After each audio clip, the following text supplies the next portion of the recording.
Le réseautage n'est pas connecter avec des gens, c'est aussi connecter des gens entre eux, connecter des idées avec des projets et des projets avec des opportunités. Aujourd'hui, on est ensemble avec Benoît. Je tenais vraiment à t'inviter pour justement partager un sujet sur les rencontres qu'on vit quand on est entrepreneur. Mmh mh. Alors, cette phrase, on peut la tourner de différentes manières, mais ce que ça résume en gros, c'est que le réseautage, ça nous permet de développer une activité. Et toi et moi, on s'est rencontrés justement à Accélération. Déjà, qui tu es, Benoît, pour les gens qui te découvrent, parle-nous-en un petit peu de la personne que tu es derrière ça. Merci pour l'invitation Stéphane. L'idée de qui je suis, moi je suis un profil, qui s'est adapté, on va dire, avec, son chemin Mmh. et aujourd'hui, j'aime me dire que, je vais aider ceux qui traversent un chemin dans l'entrepreneuriat avec mes armes à moi et j'aime bien être un liant, un créateur d'opportunités ou créateur de moments, Mmh. avec les gens. J'aime bien essayer de les comprendre, j'aime bien essayer de voir ce qu'on voit pas tout de suite pour pouvoir, être le meilleur interlocuteur pour eux, tu vois? Être un interlocuteur de qualité en essayant de comprendre un peu les gens que j'ai en face de moi. Mmh. Est-ce que tu as remarqué ça justement? À quel point est-ce que le réseautage, il t'a aidé toi dans ta vie à peut-être, rencontrer les bonnes personnes au bon moment?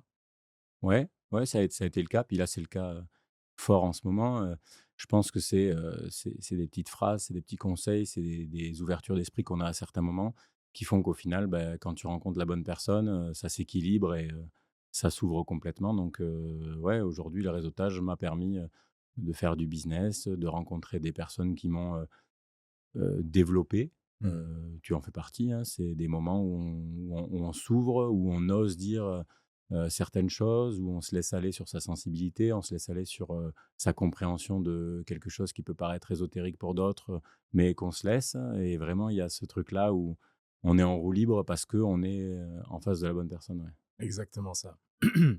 J'ai remarqué plusieurs fois, en discutant avec des personnes avec des parcours de vie atypiques que, il y a certains sujets qu'on peut pas aborder avec tout le monde, Mmh. dans certains environnements, dans certains contextes. Et toi et moi, on s'est rencontrés à un événement qui s'appelle Accélération à Ouais. Toulouse. Une chose que tu as dit qui m'a beaucoup plu, c'était, j'y suis allé sans attente. J'y suis allé, spontanément et finalement, la vie a fait que je me retrouve au bon endroit, à côté des bonnes personnes et ça, c'est plutôt magique, je trouve. C'est ce que je vis beaucoup dans ma vie Mmh. et voilà. Là, aujourd'hui, on est là justement pour témoigner, pour partager ce qui se vit réellement. Mmh. À la fois entreprendre, mais aussi être un être humain qui évolue dans sa conscience. Mmh. Qu'est-ce que tu aimerais partager par rapport à ça, toi? Ouais, si je peux rebondir sur ce que tu dis, en fait, le fait de n'y aller sans attente, c'est vraiment quelque chose que je travaille depuis un moment. C'est-à-dire qu'avant, j'attendais toujours qu'un moment, il soit un déclic. J'attendais toujours, d'une rencontre qu'elle serve à quelque chose. J'avais Mmh. toujours l'impression de dire à quelqu'un, heu tu vois, il y a des gens, ils disent: «Il me faut absolument un objectif. Il faut, qu'est-ce qu'on va avoir comme objectif de ça?» Et en fait, en face de l'objectif, il y a plein de choses. Il y a aussi la compréhension de ce que tu dis, puisqu'en fait, quand je te parle, Ouais. au même temps que je te parle, mon cerveau, il analyse même ce que je dis et il se dit: «OK, tu t'es laissé dire ça, alors qu'en fait ça, c'est sorti naturellement parce que tu es en face de la bonne personne». C'est déjà un Mmh. objectif en soi pour moi, tu vois? Ouais. Et si j'attends de mettre un objectif chiffré ou de vente ou autre, en fait, je vais être déçu parce que une vente, ça se fait pas en un claquement de doigts, sauf si tu vends une paire de chaussettes au coin de la rue et en vrai, ça se travaille. Il y a une valeur à apporter et tu peux pas aller chercher un objectif sur une première rencontre et l'objectif que tu peux avoir, c'est déjà d'être compris Mmh. et au final, c'est pas un objectif chiffré pour certaines personnes et du coup, en fait, n'y aller s en y allant sans attente, tu découvres une partie de toi qui va, voilà, discuter avec celui de droite, celui de gauche et en final découvrir des personnes que tu aurais pas découvert si tu t'étais fixé un objectif un peu dur, en mode: «Il faut absolument que je parle à 10 personnes». Ça servait peut-être à rien, mais aux 2 de bonne qualité ou un de bonne qualité, ça t'emmène déjà beaucoup plus loin des fois qu'autre chose, quoi. Tu soulèves un point très important, je trouve, au niveau de l'approche, l'état d'esprit dans lequel on va à Mmh. un événement ou même dans lequel on entreprend en général. Parce que on se dit, voilà, il faut que j'ai un objectif. Avoir un objectif, méthode SMART, ça me permet de l'atteindre. Ouais. OK. Oui, de manière rationnelle, linéaire et logique, bien sûr. Mais personnellement, ce que mes pratiques du flow, des arts martiaux m'ont montré, c'est que si je mets trop de vouloir, c'est-à-dire de volonté sur l'atteinte d'un objectif, eh bien, je crée des résistances. Je me retrouve même parfois à passer à côté, à ne pas voir certaines choses qui sont là autour de moi et qui pourraient m'aider à réaliser cet objectif. Mmh. Parce que je suis tellement laser focus sur ça qu'en fait, il y a d'autres voies auxquelles je ne suis pas ouvert. Ouais. Et paradoxalement, en fait, si à la fois j'ai une intention, pas un objectif, mais une intention, ça oriente mon énergie vers quelque part et que je suis ouvert pendant que j'y vais à ce qui peut survenir, ce qui peut arriver de manière imprévue ou spontanée, en fait. Eh bien, j'ai remarqué que souvent, je suis surpris par la vie et que il y a des moments magiques, en fait, vraiment. C'est un surplus qui se fait au-delà de mes attentes. Mmh. Est-ce que tu as remarqué, ce genre de choses, toi? Ouais et plus largement, tu vois, si je reviens sur le fait de rencontrer qu'une seule personne de qualité plutôt qu'aller parler à 10 personnes, Mmh. au final, des fois, on a vraiment cette notion-là, on va parler à quelqu'un et presque, tu sais, au bout d'un moment, on se dit: «Putain, ça fait un moment que je parle avec cette personne-là» et on a le cerveau qui est attiré vers les autres et on se dit: «À lui, je vais pas parler» et en fait, on a un interlocuteur en face de nous avec qui on est en train, de discuter, d'échanger, on est en train d'apprendre un peu son parcours et en fait, on a tellement peur, on se déclenche une peur, nous-mêmes en disant: «Oui, mais il y en a peut-être autour avec qui j'aurais pu parler, qui m'aurait amené plus de business ou machin». Mmh. Mais en fait, si on va au bout de la conversation avec cette personne-là et qu'on lui accorde vraiment le temps de la découvrir, on va faire tomber des petites barrières chez elle et il en fera tomber chez nous. Et qui fait qu'en fait, cette conversation-là sera beaucoup plus importante que d'aller survoler quelques relations. Et des fois, on se sent un peu, tu sais, on finit un événement, on se dit, j'ai parlé qu'à 3 personnes et ça a duré toute la soirée. Mmh. Mais parce que c'était comme ça, en fait. C'est les énergies ou tout ce que tu veux qui était ce soir-là étaient faites pour que tu parles à ces 3 personnes et que tu prennes le temps de les connaître. Et du coup, derrière, quand tu te dis, bah, OK, la prochaine fois, je parlerai à d'autres personnes, mais en tout cas, eux, maintenant, je les connais. Et ben, on fait plusieurs événements, dont l'afterwork qui a donné après sur les autres événements. Et tu te dis, bah, en fait, j'ai appris à connaître Laurence la première fois de manière très construite. Là, je la rencontre à nouveau. On se regarde, 3 mots, et on sait déjà que oui, on a eu une super conversation, qu'on se connaît déjà. Et Edouard en fin de journée, Mehdi, Ryan et toi, et du coup, on apprend tous un petit peu, mais vraiment. Et du coup, tu avances en augmentant d'une personne à chaque fois, Mmh. mais avec la qualité qui va derrière, c'est-à-dire avec la compréhension de ces profils-là. Et tu en parles mieux.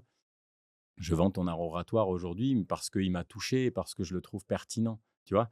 Et si j'avais passé que 10 minutes avec toi, je me serais dit: «Bah, lui ou un autre, finalement, attends, les autres, je les connais pas, peut-être que» mais aujourd'hui, toi, je te connais, je sais quelle est la valeur que tu m'apportes à moi.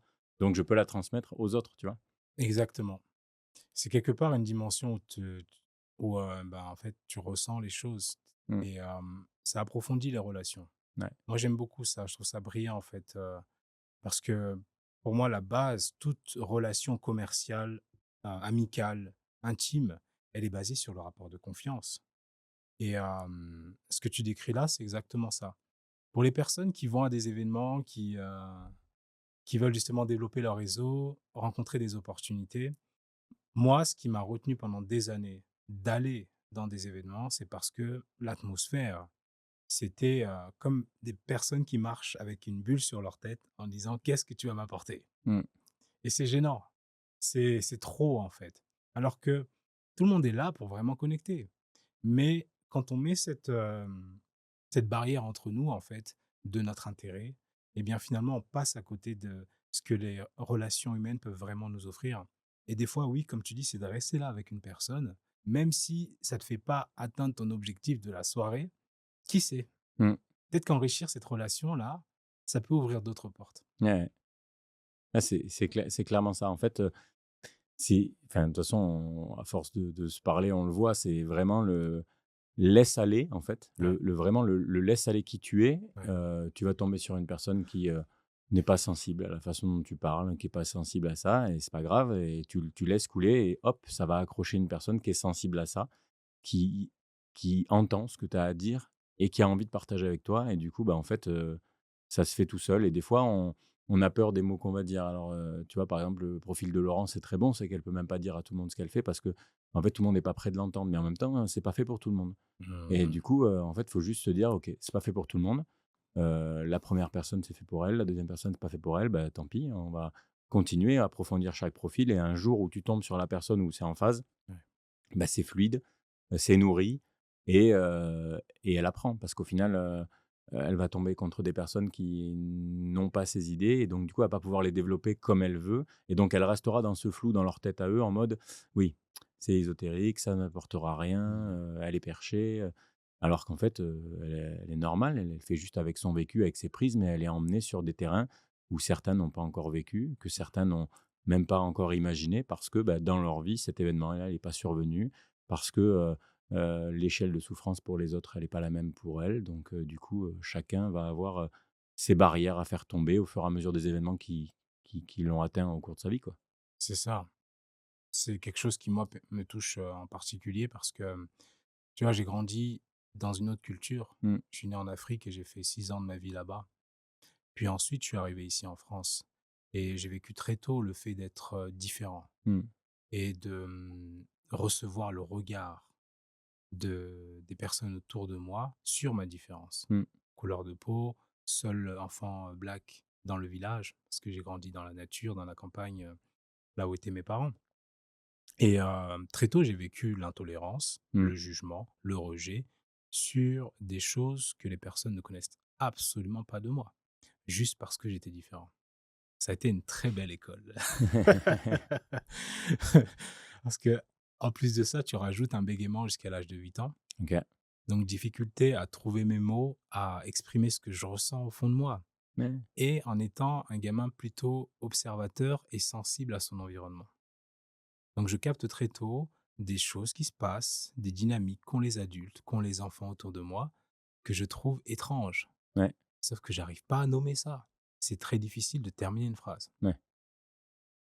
Et à l'adolescence, ça a continué. Sauf que là, je suis allé encore plus dans ma bulle. J'ai vécu un événement très particulier qui m'a amené justement à faire ce que je fais aujourd'hui. OK, Hem, En résumé, j'ai eu 2 pères dans ma vie.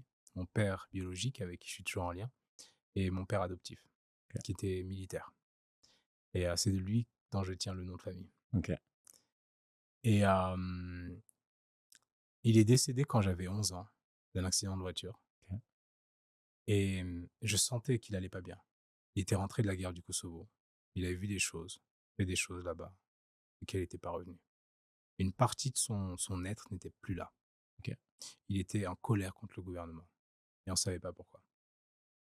Donc mes parents se séparent, ils me demandent de choisir. La pire des choses à faire à un enfant si vous êtes parent, ne faites pas ça.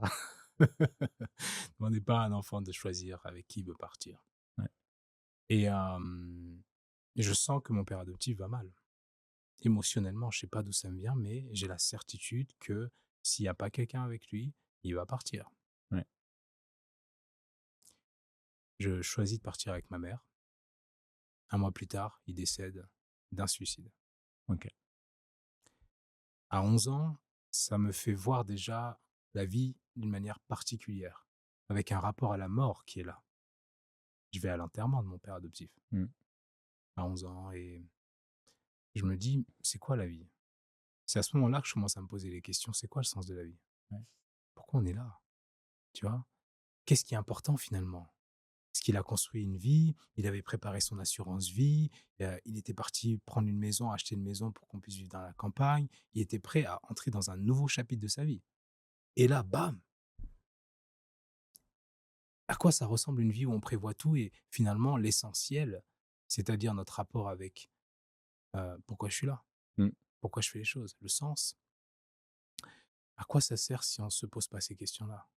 Du coup, moi, à 11 ans, je commençais à réfléchir à tout ça et ça m'a amené à être très introverti, à être dans mon univers, dans ma bulle et à avoir une adolescence où, je paraissais bizarre parce que je réfléchissais à des choses que les jeunes de mon âge ne pensaient pas ou ne considéraient pas.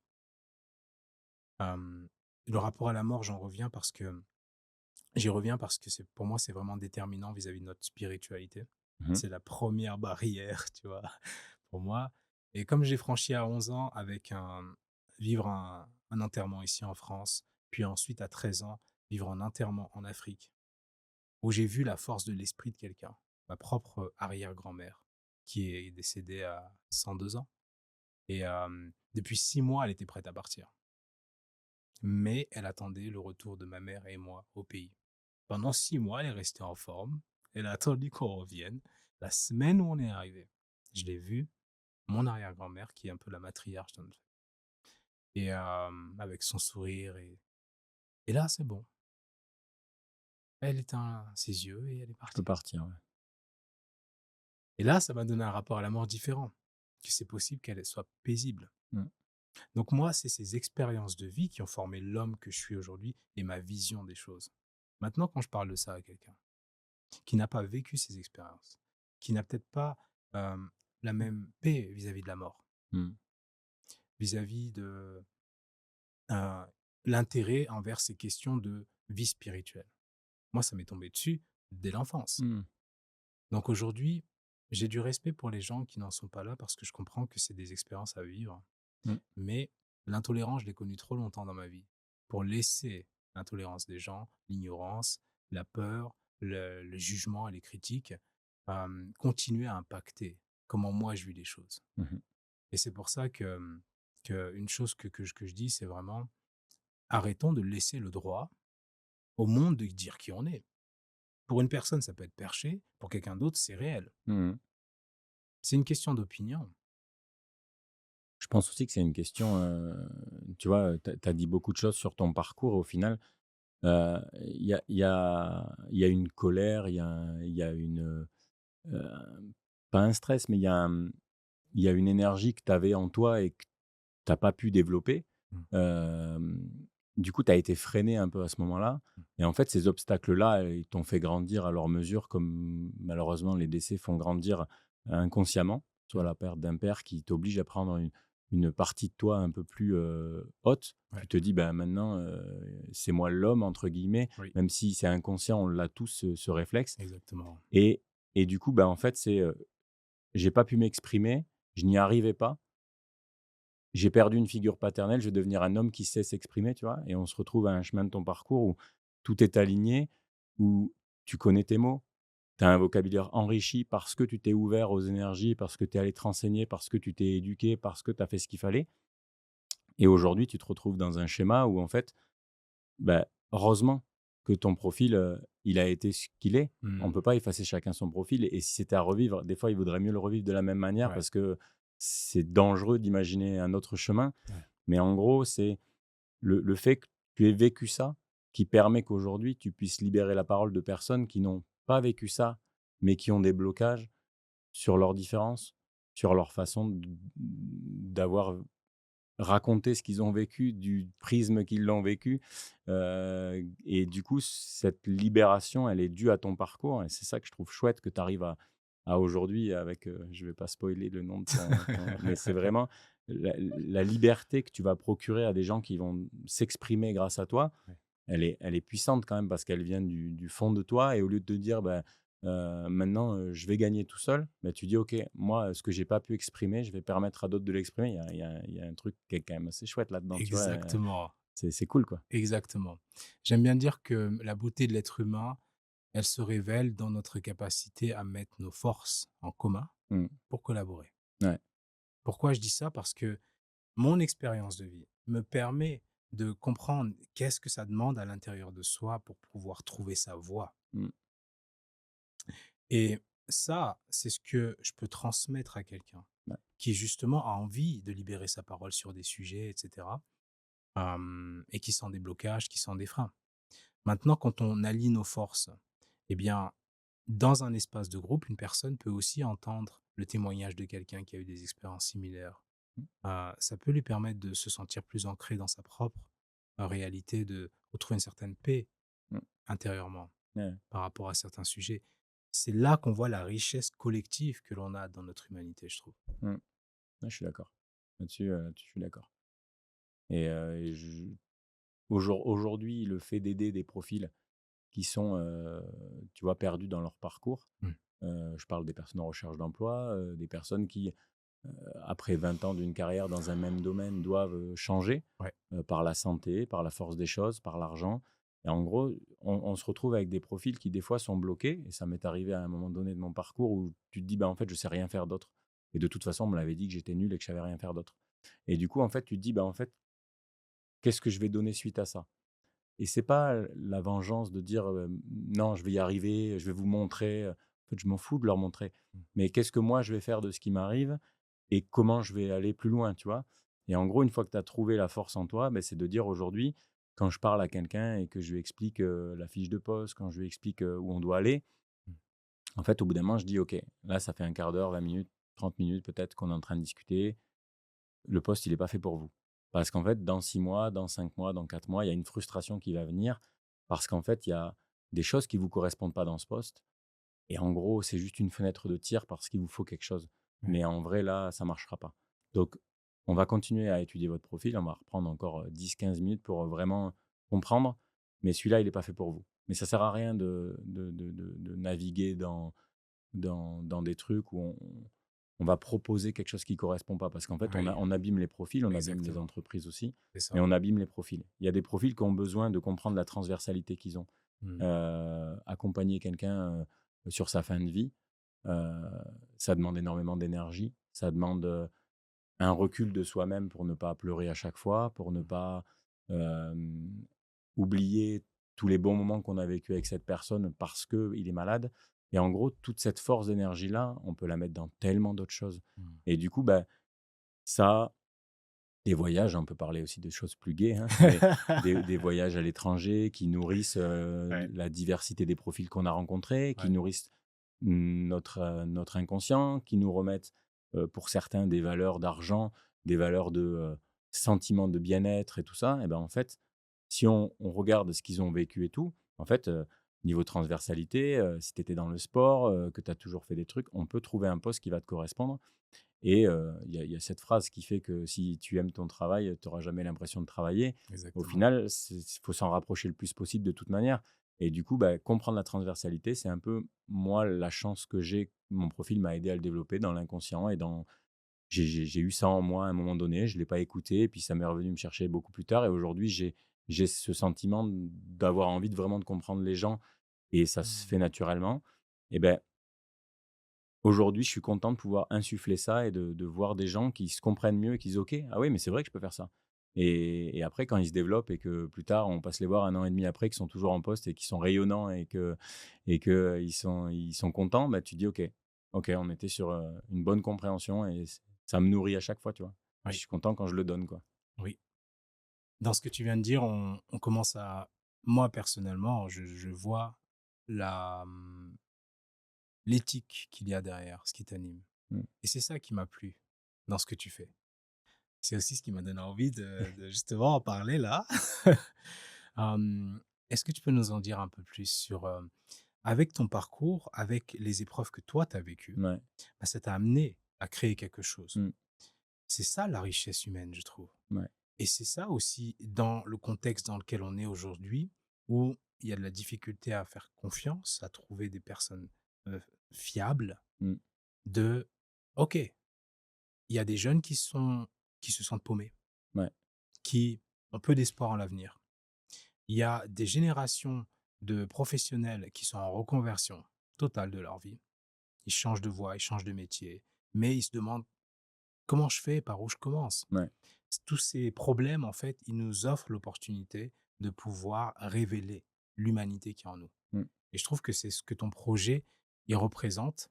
Et j'aimerais qu'on aille justement dans cette direction. Est-ce que tu peux nous en parler un peu plus? Ouais. Si je vais, à la naissance de tout ça, j'ai eu un parcours de 17 ans dans la couverture zinguerie. Un métier qui était devenu passion, très rapidement. Et du coup, pour certains, c'était une voie de garage à ce moment-là, alors que j'en étais tombé amoureux à 14 ans et demi, et du coup, pendant 17 ans où j'ai fait ce métier-là, en fait, j'ai rencontré énormément de profils. Des profils apprentis, des profils ici par défaut, des profils, amoureux tout simplement comme moi de ce qu'ils faisaient, et des voies de garage et des par défaut. «Ouais, mais mon père, il m'a dit d'aller là. Ah oui, mais de toute façon, j'avais pas assez de bonnes notes» et tout ça. Mmh. Et en gros, on est poussé un peu là-dedans en mode, OK. Et du coup, moi, pendant ces 17 ans-là, tous les profils que j'ai vus, des profils intérimaires, des profils, le vieux qui est là depuis X temps et qui est serviable avec tout le monde, mais tout le monde sait qu'il a un salaire de merde. Mmh. Pourquoi? Mais parce qu'en fait, il a pas la compétence d'aller demander plus Mmh. et il s'estime déjà heureux d'être là et de toucher ça. Mais en fait, on va toucher certaines cordes chez les gens et quand on prend un peu de recul et qu'on se rend compte de la diversité des profils et de pourquoi ils font ça, de comment ils sont arrivés là et de cette échelle, ben, en fait, on se nourrit de tout ça. Moi, en tout cas, je m'en suis nourri et quand il m'est arrivé, des déboires, en 2021, la santé est passée par là et ben, j'ai dû puiser en moi pour faire autre chose parce que je pouvais plus faire du bâtiment. Et du coup, bah, j'ai mis sur une feuille qu'est-ce que j'étais capable de faire et c'est ce que je peux dire aux gens, c'est de mettre sur une feuille blanche ce qu'ils sont capables de faire, mais au plus large. Au collège, j'ai eu été délégué, alors que le collège me plaisait pas plus que ça, mais j'avais Ça ce compte. truc-là de vouloir, aider, être, un soutien ou un truc comme ça. C'était un truc comme ça, quoi. J'ai eu mis des gens en couple ensemble, «Tiens, tu t'irais bien avec un tel» et en fait, on se souvient de tout ça et on retrace et en fait, au final, la connexion reste un truc que j'aime faire, me sentir utile tout en étant, conscient de moi-même, hein. C'est pas, serviable pour les autres à ce niveau-là, mais vraiment, il y avait cette connaissance et du coup, je suis parti dans le recrutement parce que, pour moi, dans le bâtiment, les profils, ils étaient trop sous-estimés, trop caricaturés. Tu as un CAP, tu peux y aller, tu as pas de CAP, OK, je peux te prendre en main-d'œuvre. Ou, tu as un copain qui est là, OK, ben il a pas de job, vas-y, je le prends. Et en fait, il y avait ce truc-là de aucune compréhension des profils qu'on prenait et du coup, on comprenait pas pourquoi les mecs, ils évoluaient pas ou pourquoi ils restaient pas ou il y avait vraiment ce turnover, incompréhensible dans le bâtiment parce que c'est un métier dur. C'est vrai que c'est un métier dur, mais en fait, il y a plein de gens qui aiment le faire. Pourquoi ils aiment le faire? C'est parce qu'en fait, quand tu te retournes et que tu as un truc qui est construit, bah, tu as presque envie de le prendre en photo. Tu as une étape qui évolue. Il y a beaucoup de métiers dans le tertiaire ou autre, c'est de l'impalpable. Ouais. Et d'ailleurs, comme le recrutement, ça me faisait un peu de mal au début parce que pendant que tu cherches, pendant que tu fais ça, l'entreprise, elle dit: «Il fait quoi?» Je Mmh. vais pas lui envoyer une photo à chaque fois que je rencontre un candidat. On peut pas marquer, enfin, on peut pas signifier qu'on travaille. Donc des fois, les gens ne savent pas qu'on travaille. Dans le bâtiment, bah, quand tu finis une toiture, C'est concret. c'est concret, Ouais, tout est là. ouais. La personne, elle paye un échange de services. D'ailleurs, j'ai été, plus de 7 ans à mon compte dans le bâtiment et je sais aussi ce que Mmh. ça représentait d'avoir des salariés, d'avoir aussi, laissé sa trace. Pour moi, c'était ça que je voulais faire. J'avais travaillé dans le patrimoine aussi, plus jeune OK. et donc laisser sa trace pour des années durant, c'est vraiment un message qui est symbolique. Pour moi, c'était chouette de dans mon parcours comme ça, d'avoir, construit quelque chose de sécurisant, «sécurisé» entre guillemets. Totalement, je vois le lien avec la construction Voilà, et bâtir c'est ça. et Exactement, transmettre. exactement. Bâtir et transmettre, bah, du coup, j'étais chez les compagnons plus jeunes, donc c'est vraiment ça que j'ai appris chez eux. Tu été chez les C'est compagnons? ça, ouais. Vraiment? Ouais, ouais. Juste une parenthèse, Ouais. hein. Dans mon parcours, j'ai quitté mes études de droit pour devenir apprenti charpentier OK, chez les compagnons. OK.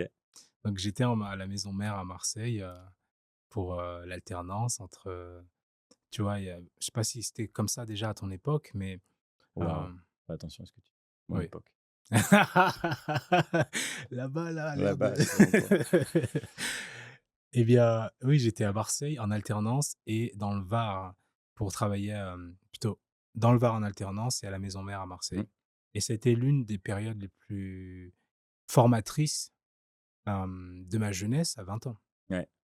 Comment c'était pour toi, le souvenir, brièvement de Ah, c'était incroyable et si tu veux, c'est ce qui fait, clairement, tout ce que j'étais. J'ai souffert un peu enfant de certaines choses et en fait, à cet âge-là, j'étais, mmh, pleinement conscient que je pouvais donner mon potentiel. D'ailleurs, ça s'est un peu éteint après parce qu'il y a plein de choses qui nous arrivent dans la vie et en fait, ouais, après, on se met illégitime d'un truc, qu'on maîtrisait parfaitement. C'est la joie du cerveau humain. Mais en gros, ouais, j'étais à la maison mère à Toulouse de 2004 à 2006 avec mon CAP, OK, interne chez eux. OK, Et en fait, c'est des jeunes entre eux, donc ouais, c'est, comment j'apporte à l'autre, bah, d'être encore mieux et du coup, il y avait des retransmissions anodines, mais qui font toute la différence sur un parcours. Il y a vraiment l'exemple le plus concret, que j'ai déjà raconté plein de fois à d'autres personnes, mais c'est en vrai. C'est un profil qui m'a accompagné quand on est chez les compagnons, on rentre dans une énorme salle à manger où tout le monde est assis et en fait, quand on rentre pour les premières fois dans ces endroits-là, ça peut faire bizarre, surtout Ça quand on peut est jeune. intimider, Voilà. ouais, Et il y a un code de politesse qui s'applique. ouais, Euh, Bonjour à tous, bon appétit. ouais. Euh, En fait, c'est très bizarre de dire bonjour à tous, bon appétit à plein d'inconnus sur le moment. Mais en fait, plus tard, ça devient complètement illogique de pas le faire puisque du Mmh. coup, en fait, on dit juste bonjour, bon appétit, hein. Et du coup, il y a un mec qui m'a accompagné, qui m'a dit: «Tu vas voir, viens avec moi, comme ça tu seras pas tout seul à ce moment-là, tu verras, ça peut faire peur». Sur le moment, j'avais pas compris et c'est après qu'il soit avec moi pour cette étape-là, en fait, lui, il a changé toute ma vision, tu vois? Mmh. Parce qu'en fait, pour moi, c'était: «Comment je vais faire pour t'apporter, heu, quelque chose que moi j'ai pas eu?» Tu vois? Au lieu de dire: moi j'ai déjà vécu ce moment-là où je suis arrivé, j'ai dit: «Bonjour à tous, bon appétit» de manière très timide, parce que je connaissais personne, parce que j'avais peur. Il l'a vécu et au lieu de se dire: «Tout le monde va le vivre, moi je l'ai vécu, je suis pas mort, hein». Mmh. Au lieu de se dire ça, il va se dire: «OK, moi je vais accompagner le prochain pour pas qu'il vive la même chose». Exactement.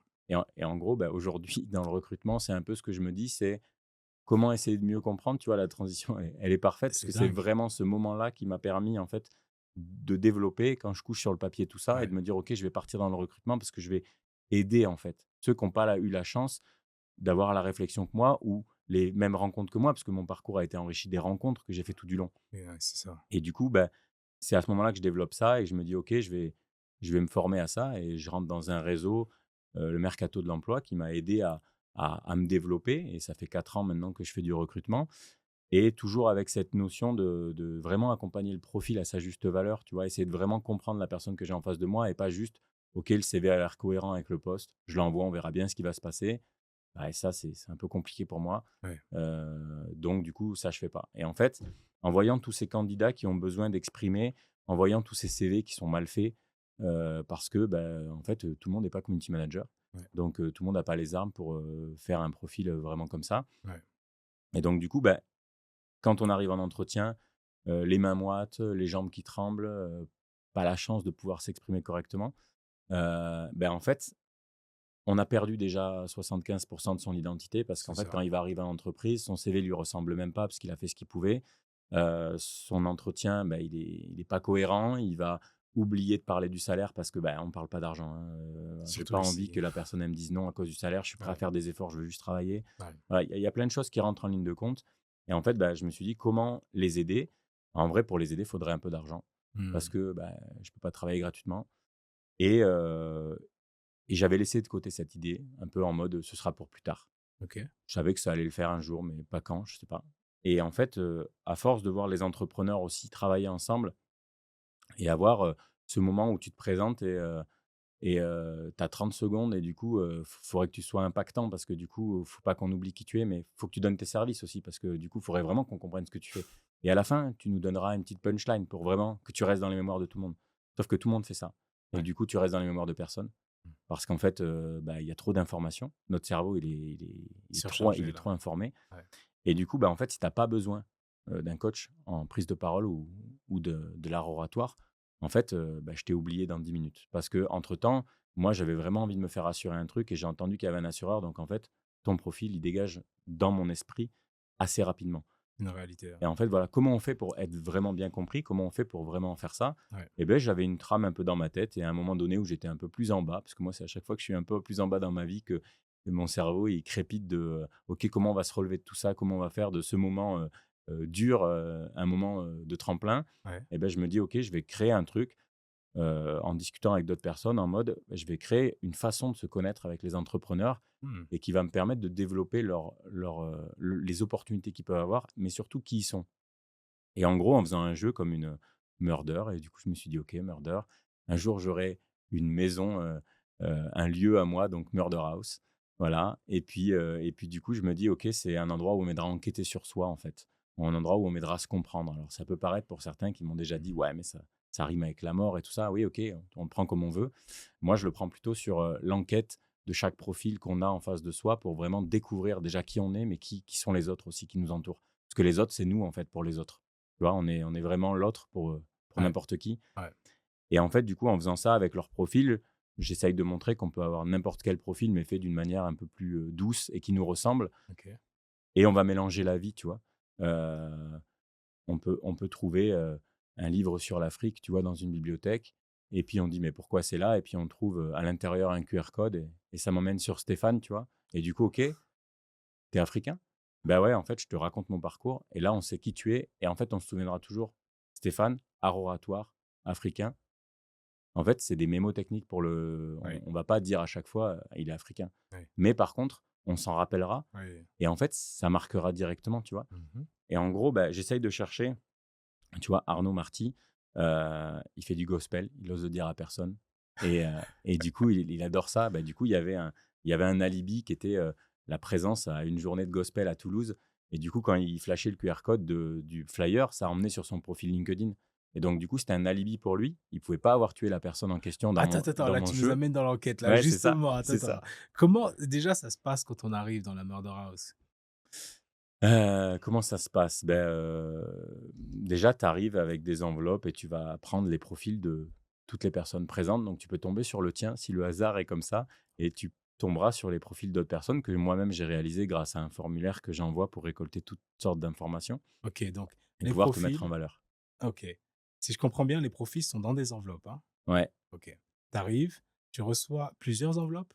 il y a toutes les enveloppes sur la table de tout le OK, monde et tout le monde se saisit d'une enveloppe et commence à regarder. OK. Il Ensuite? y a vraiment cette découverte et puis, moi, c'est un moment que j'aime bien aussi parce que du coup, c'est un peu comme, qui ressort, tu vois? Le jeu où en fait, au moment où il y a une règle qui a été donnée, s'il y a un silence, tu vois? Il y a plus personne qui ose rien dire, il y a tout le monde qui est là en train de lire, en train de dire: «Mais c'est toi qui as pioché» Oh, dans et voilà l'ambiance. et du coup: «Ah mais tu fais ça» et tu vois? Et ça, j'aime bien, les gens se découvrent un peu. Puis après, Mmh. j'annonce, voilà ce qui s'est passé, tu vois? Il y a quelqu'un qui a été retrouvé mort, OK, son profil c'est ça. J'insiste pas sur le côté, cadavre, tout ça, enfin, on n'est vraiment pas là-dedans. Ouais. Mais OK, il y a eu ça, qui est responsable? Et en fait, on s'aperçoit que, heu, c'est Stéphane, tu vois, qui est passé en dernier au bâtiment et qui aurait pu croiser ce profil-là, tu vois? Et en gros, Mmh. on va tomber sur un truc à Toulouse en septembre, il y a le lancement d'un De atelier l'atelier, oui. pour la voix, tu vois, pour libérer tout ça et Oui. en fait, Stéphane était présent donc en fait, il pouvait pas être là. Tu vois? Et Ah, en fait, l'alibi. voilà, l'alibi et en fait, on arrive sur cet alibi où tout le monde dit: «Ah OK, c'est pas Stéphane». Du coup, Stéphane, pourquoi c'est pas toi?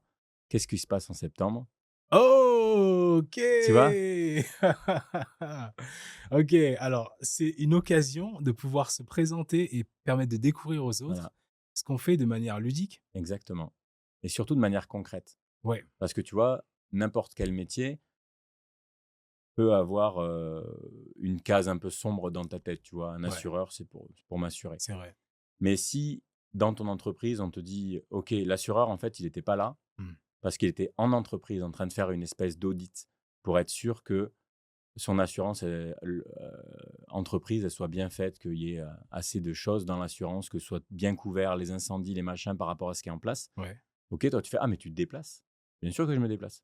«Ah bah, je croyais que je t'envoyais juste les informations et que tu m'envoyais un devis moi». «Beh, OK, si tu te déplaces, passe me voir, on regardera si j'ai besoin d'être assuré», tu vois? Donc ça contextualise aussi. Exactement, c'est ça. Je mets un contexte Mmh. à ce que tu peux faire et ce que tu peux apporter C'est génial. et du coup, c'est à ce moment-là que tu te présentes et Ouais. donc là, vas-y, tu peux y aller. Qu'est-ce que tu OK. fais en septembre? Oui, alors allons-y justement.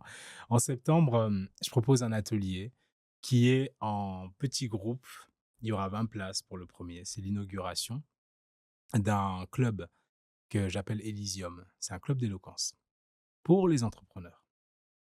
Et tout à l'heure, je t'avais raconté un petit peu l'origine de tout ça avec, mon père adoptif et en fait, quand il est rentré, il a pas eu d'espace où il pouvait juste exprimer les choses. Avoir des gens qui sont témoins de ce qu'il a traversé, de ce qu'il porte, de qui il est. Mmh. Et un jour, j'étais à Lyon, à l'amphithéâtre et je regardais l'amphithéâtre gallo-romain, l'origine du théâtre. On était sur la scène avec des acteurs et ils portaient des masques et ils jouaient des situations qui touchaient le citoyen dans son quotidien. Certes, c'était des trucs dramatiques, Mmh. de la mythologie. Phèdre, Antigone, l'Odyssée, tu vois? Ils représentaient des trucs vraiment, mythologiques et hors du commun et pourtant ça touchait la personne dans son quotidien. Mmh. Il y avait un effet de résonance qui se passe, qu'on appelle la catharsis et c'est justement libération émotionnelle. Le «Ah, je me sens vu, je me sens compris». Il y a quelque chose là, dans ce qu'a exprimé cette personne qui me touche profondément dans mon être. Et ça, c'est ce que offrait dans l'Antiquité l'amphithéâtre. Ça a été l'origine du théâtre. On avance fast forward jusqu'à aujourd'hui. On a le cinéma. C'est-à-dire que les séries qu'on regarde, elles nous font vivre la catharsis. Mmh. Parfois, on peut identifier un personnage ou à une situation ou à un contexte dans un film, dans une série, qui nous touche personnellement, qui, comme par hasard, correspond exactement à ce qu'on est en train de vivre en ce moment. Eh bien, l'atelier Voix libre, c'est non seulement redonner ses lettres de noblesse à la voix humaine, surtout à l'ère de l'IA aujourd'hui, où on peut venir pour s'exprimer, apprendre à le faire, apprendre la parole devant les autres. Ma spécialité à moi, c'est d'aller exactement dans les endroits où une personne s'est peut-être sentie toute sa vie en difficulté. Si c'est par exemple d'être devant, d'un coup, le regard d'une salle, on sera en petit comité, c'est fait exprès pour commencer à rentrer dans le bain petit à petit. Mais de se retrouver là face au regard des personnes qui nous écoutent. Ça peut faire drôle à l'intérieur, ça Mmh. peut activer plein de choses dans le corps. Et par la pratique, eh bien, la personne vit l'expérience que c'est OK. Parce que la peur de parler en public, c'est vraiment la première peur de l'être humain. On a encore plus peur de ça que d'être la personne, tu vois, qui fait le discours à l'enterrement, Mmh. que d'être dans le cercueil. Et pourtant, c'est aussi la clé qui nous connecte le plus humainement. Ouais. Parce que ce qui se passe dans le réel, dans l'instant présent, là, lorsqu'une personne se révèle, eh bien, c'est quelque chose qui peut foisonner sur une vie entière. Un peu comme ce que tu disais avec la personne que tu as rencontrée chez les compagnons, Mmh. qui t'a pris en main dans un contexte de prise de parole, parce que là, tu es avec plein de gens dans une Ouais, salle exactement. et qui arrive avec une présence. Cette présence, elle t'a marqué. Mmh. Elle a même marqué la façon dont tu fais des projets aujourd'hui. Ouais, ouais. C'est ça la prise de parole. Donc, voix libre, c'est justement, c'est donner le droit de libérer sa voix. Parfait. C'est exactement, tu vois, ce que le contexte à chaque fois, il est fait pour que tu puisses le faire au mieux, tu vois? Oui, Et la présentation, si elle est trop, «OK Stéphane, dis-moi ce que tu fais en septembre, s'il te plaît, je veux savoir». Tu vois, là, on est sur un truc où on a une attente, on a un fonctionnement qui te rend moins libre de l'exprimer. Alors qu'au final, ben, en roulant et en donnant un peu de confiance aux gens, ouais, ils se libèrent beaucoup mieux dans leur présentation sans le vouloir. Ils auraient fait une très bonne présentation, mais là, elle est encore mieux parce qu'elle est contextualisée pour les autres oui, et elle est mise en confiance pour eux. Donc, ils sont dans un système de je sais ce que je dois dire puisque c'est ce que je fais au quotidien. ouais. J'ai pas besoin de juste mettre des mots de métier là où je peux faire. Voilà. Voilà. Et Non. c'est ça qui est dommage, je trouve, dans les échanges. Donc, c'est pour ça que j'ai créé tout ça. Mhm. Et en gros, ben, j'ai eu l'opportunité via le réseau, via les rencontres que j'ai fait durant ces dernières années. Bah, maintenant, un lieu va naître à la Beige, 100 mètres carrés dédié à ça. Alors, il faut une partie économique pour pouvoir faire ce que Bien ce sûr. que je voulais au fond de moi. Donc, il y aura du coworking, des bureaux à louer, il y aura même du podcast. Et l'idée, c'est vraiment d'accompagner les entrepreneurs dans leurs besoins avec euh, un vrai sentiment de les accompagner, de leur provoquer des opportunités même entre eux. Ouais. C'est-à-dire que venir travailler là, ce sera pas seulement venir juste travailler là, ce sera aussi s'ouvrir à des profils autour de nous qui pourraient nous enrichir et qu'on pourrait enrichir nous-mêmes, tu vois? Alors cet espace, il propose aussi le coworking, Ouais. c'est ça? Ouais, ouais. Excellent. Coworking, 4 bureaux à louer et une salle de podcast. Il y aura une salle de réunion aussi. Il y aura sûrement des ateliers voix libre à l'intérieur et il y aura tout type de formation et en fait, les murders, je vais les faire ici. Aujourd'hui, les murders que j'ai faites, je les ai faites dans des restaurants, D'accord. avec des décors particuliers, des restaurants qui étaient vraiment bien. Là, aujourd'hui, ce sera dans un lieu décoré par Enigma Escape à Toulouse, qui est vraiment, incroyable Mmh. et du coup, c'est vraiment apporter, un atmosphère de lâcher prise, de laisser aller, mais dans un univers de travail, tu vois? Oui, C'est je vois. vraiment lier les 2 parce que pour moi, on peut lier l'économique et l'humain à 100. Tous Mmh. ceux qui disent que c'est pas possible, faut qu'ils posent tout à plat parce que c'est possible. Totalement. Voilà et en fait, dans cet endroit-là, en fait, ben je vais pouvoir avoir la partie économique et la partie sociale que je voulais, je vais pouvoir la mettre en place. C'est-à-dire que à partir de l'ouverture, chaque semaine, il y aura 5 profils en inscription libre qui pourront venir travailler gratuitement sur leur CV, leurs entretiens et OK. leur parcours. Et en fait, je vais aider ces gens-là à titre gratuit pour les remettre dans le bain de l'entreprise, Oui. pour leur faire comprendre qui ils sont, pour les aider à s'en sortir quand ils vont aller en entretien et pour les aider à faire ce CV qui, des fois, est un poids énorme pour Ouais, certaines personnes c'est parce qu'on vrai, se dit, tant qu'il n'a pas vu mon CV, il ne me recevra jamais. c'est Et vrai en fait, ce CV, il ne leur ressemble pas. Ils en prennent un très générique, ils font le strict minimum et ça passe pas, et ça marche pas. totalement. Il y a 2 points que j'aimerais mettre en lumière dans ce que tu as dit. Celui-là, je vais y revenir tout à l'heure, mais c'est la curation Mmh.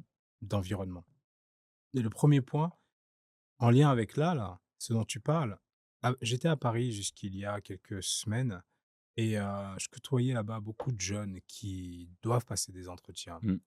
qui, ont fait les études, le parcours, certains même des écoles supérieures, tu vois? Sauf que ils ont du mal à trouver du Mmh. travail Ouais. et j'en voyais un qui a vraiment enchaîné les CV. Il a eu seulement 2 à 3 entretiens. Mmh. Finalement, il a trouvé un job, mais il y en a un autre pour qui c'est plus difficile et je reviens toujours à les encourager à aller déjà découvrir leurs qualités intrinsèques. Mmh. Aller se découvrir eux-mêmes dans ce qui les rend vraiment uniques. Il y en a un, il est très doué dans le fait de mettre les gens à l'aise. Mmh. Sa présence, son énergie, elle crée une atmosphère où on a envie, de participer et il est dans la finance. Ouais. La question que je l'encourage à se poser, c'est comment est-ce que ça, tu peux en faire un atout dans ton domaine? Et en fait, par rapport à l'espace que tu proposes, je trouve ça tellement important pour les jeunes aujourd'hui qui cherchent leur voie, d'avoir des adultes, d'avoir des personnes qui ont traversé, qui ont vécu, qui créent des espaces pour répondre aux vraies difficultés Mmh. de la jeunesse aujourd'hui. Ouais. C'est le rôle même de la transmission. On t'a transmis quelque chose quand tu étais adolescent, une façon de penser, une façon de se présenter, un art de vivre, un savoir-être Mmh. qui aujourd'hui valorise ce que tu fais. Dans le sens de la personne qui t'a prise sous son épaule et qui t'a dit voilà, tu vois, c'est ok, moi j'ai traversé ça, je veux pas que tu traverses la même chose. Mmh. Ben, pour les jeunes, je pense qu'on a un rôle là-dessus à jouer. Ouais. Je n'ai pas vécu ça quand j'étais adolescent. J'avais un potentiel dans le sport que mon environnement m'a pas permis de pouvoir aller maximiser. Ouais. Je sais que j'aurais suivi cette voie, j'aurais été très loin dans, en particulier le karaté par exemple, et aussi le basket. Mais finalement, je pense que c'est important d'avoir des repères, de donner à la jeunesse des repères qui leur permettent de pouvoir trouver leur propre voie et de s'épanouir. Ouais. C'est un peu ce que tu fais avec les CV à Toulouse. Donc merci pour ça. Bah, merci. Et tu vois, la jeunesse, il y a un vrai truc, j'en discutais hier soir avec justement Bastien et Johan. Mhm. En vrai, la jeunesse, si tu la prends à l'envers, c'est-à-dire qu'aujourd'hui, je vais pas t'embaucher parce que tu es trop jeune, OK. Je vais pas te faire travailler parce que tu es trop jeune, OK. Le marché, il est comment aujourd'hui?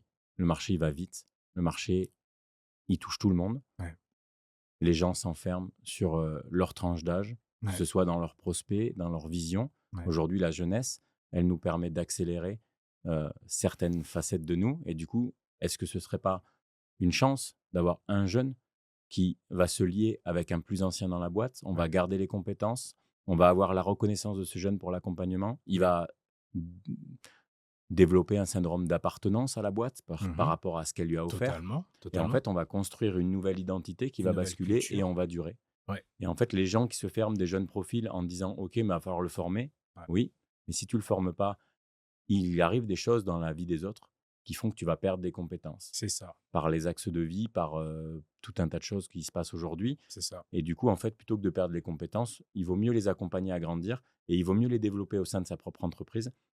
Donc aujourd'hui, prendre un jeune, Ouais. faut peut-être pas juste le prendre comme ça. Peut-être faut aller prendre un double recrutement à ce moment-là, un Ok. senior, un jeune, Ouais, redonner la chance à un senior d'enseigner et de développer ce qu'il donne ouais. et un jeune, bah, de se développer professionnellement parce que, il s'en rappellera qu'il a été développé là de toute manière Totalement, et totalement. s'il s'en rappelle pas, est-ce que c'est grave? Non, Mm. il aura apporté ce qu'il a apporté. Ce dont tu parles, c'est l'essence du mentorat. Ouais, Je suis passionné d'histoire, faut le savoir. OK. Je me suis intéressé à l'histoire du monde entier, et vraiment, hein. Là, on est en Grèce On a l'Odyssée bientôt qui ressort, hein. Ouais. Bah, en fait, le mot mentor, tu vois des coachs qui se nomment Mmh. mentor, mais d'où il vient ce mot? Bah, en fait, dans l'Antiquité grecque, c'était le précepteur de Télémaque, mentor. Mmh. C'était son nom et c'était, le, guide, en gros, du fils d'Ulysse OK. et il faisait mal son boulot. Pourquoi? Parce que quand Ulysse il est parti à la guerre de Troie, Télémaque, il n'avait pas reçu la formation nécessaire en tant que jeune homme pour pouvoir défendre l'absence de son père. Et donc, quand son père est parti, tous les courtisans là de la reine, ils ont ameuté autour du trône pour essayer de remplacer Ulysse. Télémaque était son fils et il devait pouvoir avoir l'aplomb pour dire ah ah ah ah, C'est moi. tu vois. Et donc, il avait un mentor, mais ce mentor ne lui a pas transmis ça. Parce que les mentors dans l'Antiquité, comme Aristote, Socrate, c'est des êtres qui consacraient leur vie, des aînés, des Ouais. anciens, à transmettre, non pas seulement une compétence ou une technique, mais à éduquer la façon de penser. Comment je pense, comment je me positionne, comment je m'exprime, Ouais. comment je prends ma place avec les autres. C'est ça qui transmettait. Et du coup, mentor, dans la mythologie de cette histoire, il y a Athéna, la déesse de la sagesse, qui se dit il fait tellement mal le boulot, faut que je vienne. Et qu'est-ce qu'elle fait? Elle va prendre l'apparence de mentor. Et pendant que Ulysse est en train de faire son retour, c'est là qu'elle va donner les moyens à Télémaque de pouvoir repousser les avances des prétendants vis-à-vis de sa mère, jusqu'à ce que finalement Ulysse retourne à Ithaque. OK. Et donc mentor, réellement, ce mot, il fait référence à la déesse Athéna, qui prend l'apparence du précepteur de Télémaque pour transmettre la sagesse. OK. Ça, c'est ce qu'on a perdu aujourd'hui, dans l'essence du mentorat.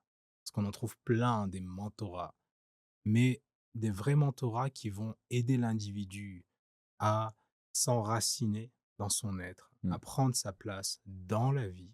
C'est ça qui aujourd'hui peut aider la jeunesse. Et est-ce que c'est gratifiant pour une personne d'âge mûr, qui a de l'expérience, qui a de la bouteille, qui a du terrain, qui sait les difficultés du métier? Mmh. Est-ce que c'est enrichissant pour cette personne dépassée 45 ans? Eh bien oui, parce qu'il y a un Complètement. désir de transmettre. Ouais. Il y a quelque chose de valorisant dans le fait de pouvoir planter des graines et voir ça fleurir chez des individus. Ouais, c'est ça. Faire partie de l'histoire de quelqu'un, c'est pas si simple, mais c'est bien de le voir se développer, quoi. C'est bien de voir, chacun écrire son truc, mais être encore mieux armé, tu vois? Il y avait le Oui, symbole, que moi j'aime bien parce que j'ai fait du rugby quand j'étais plus jeune. Alors, j'ai discuté avec plein de gens, chacun a la vision différente, mais tu vois, OK.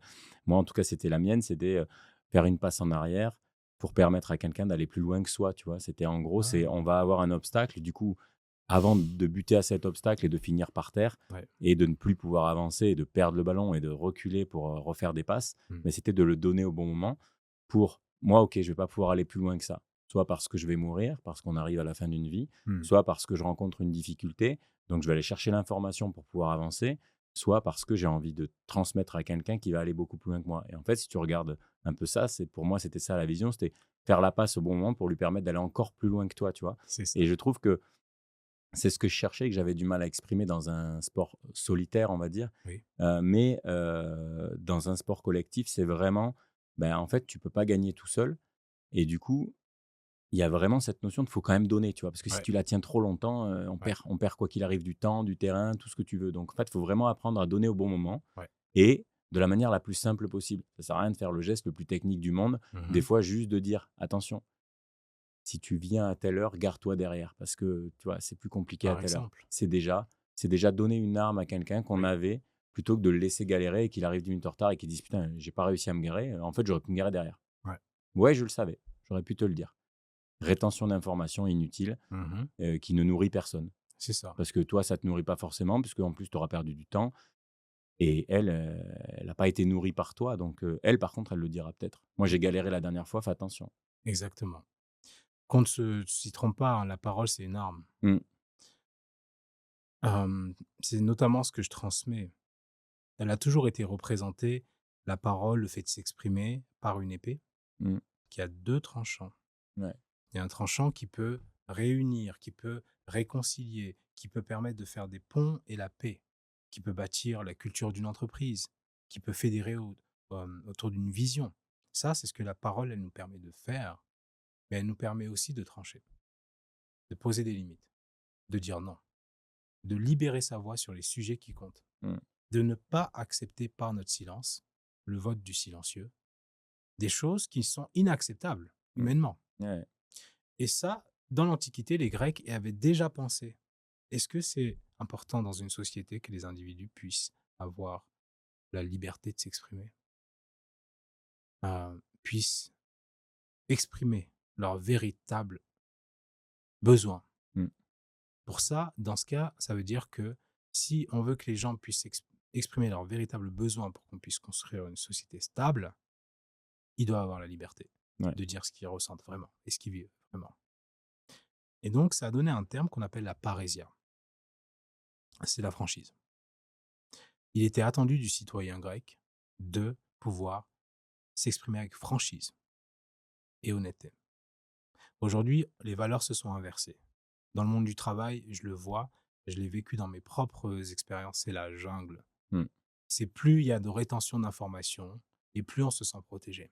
Ouais. Parce que derrière, on a un autre prédateur qui est prêt à tout faire pour nous casser du sucre dans le dos, pour prendre notre poste, les hiérarchies, Ouais. tous ces jeux, ces petites guéguerres-là qui se passent dans le contexte du travail. Bah, la parésia, c'est ce que moi j'appelle aujourd'hui l'éloquence du courage. Et on a des cas où c'est nécessaire de savoir utiliser sa parole comme une arme. Je vais faire un contenu bientôt sur ça, justement, où tu as un entrepreneur qui s'appelle Olivier Roland et qui a dû exprimer sa voix sur un sujet sensible. OK. Une arnaque au niveau d'un investissement par un entrepreneur qui est bien connu. OK. Qu'est-ce que ça lui a demandé comme ressource? Parce que l'affaire est arrivée il y a longtemps. Mais qu'est-ce que ça lui a demandé comme ressource intérieure pour pouvoir poser ça, mettre en lumière ce qui s'est passé, ce qu'il a vécu? Ça m'a beaucoup intéressé. J'ai regardé dès les premières minutes de sa vidéo, j'ai compris que il a utilisé des leviers de la rhétorique, des OK. choses qu'on apprend dans l'art oratoire. Quand on n'a pas l'arme de notre parole, eh bien, on peut subir des choses qu'on n'arrivera pas à formuler, exprimer, sans perdre de l'aplomb, parce que c'est très sensible pour nous. Exactement.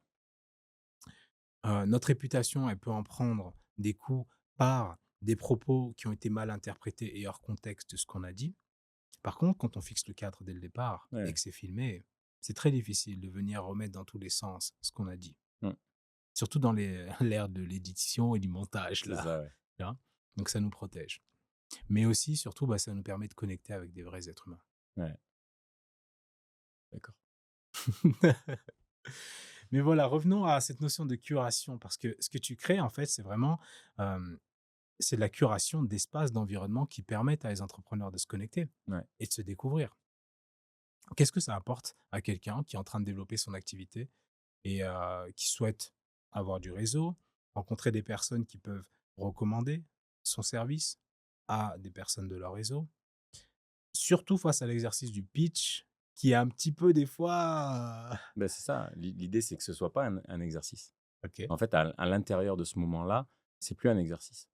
C'est, heu, c'est toi, en fait. Mmh. C'est, le but est pas de te mettre en difficulté, le but est pas de te proposer un moment où tu vas choisir quand est-ce que tu prends la parole. C'est moi qui le fais au moment où ton alibi sort, où on est en train de parler de toi, où je t'invite presque d'une certaine manière à le faire, où j'essaye en tout cas de le faire du mieux possible pour que la personne soit à l'aise et en fait, elle parle finalement on n'est pas entre copains, c'est des entreprises, mais il y a un moment donné où en fait c'est, «Ouais, ouais, bah, si vous voulez moi parce que je fais ça» et du coup le truc est beaucoup plus libéré, Ah oui, c'est ça beau vient voilà, naturellement, quoi. on est sur la suite. Mmh. Comme je disais, bah, c'est pas toi parce qu'en septembre tu avais ton atelier voix libre, bah, vas-y, présente-nous et tu vois comment tu as rebondi derrière, tu t'es senti libéré de certains mots. d'un poids du moment où tu allais pouvoir exprimer ce que tu as. Parce Ouais. que quand on est là, on attend, on fait: «Ça va être quand à moi de me présenter?» Et du coup, quand est-ce que je vais pouvoir leur dire tout ce que je fais? Et moi, j'ai pas dit ce que je faisais. Mmh. Et du coup, bah, à chaque fois, moi, à chacun de mes événements, il y a eu des moments où je l'ai mal fait.